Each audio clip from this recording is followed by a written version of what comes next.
Once upon a time, there was a man who held the universe in his top pocket. A universe encased in solid gold and crafted entirely by his own two hands. Big, plate-like hands.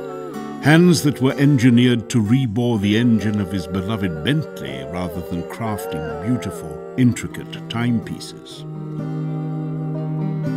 Yet this passionate, dedicated man had the vision that was to make him master of his trade. He became known as the world's greatest living watchmaker. I could save time in a bottle.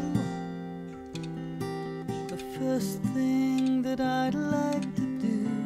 I think that it is worth noting is that I'm now very ancient, unable to remember everything I hear.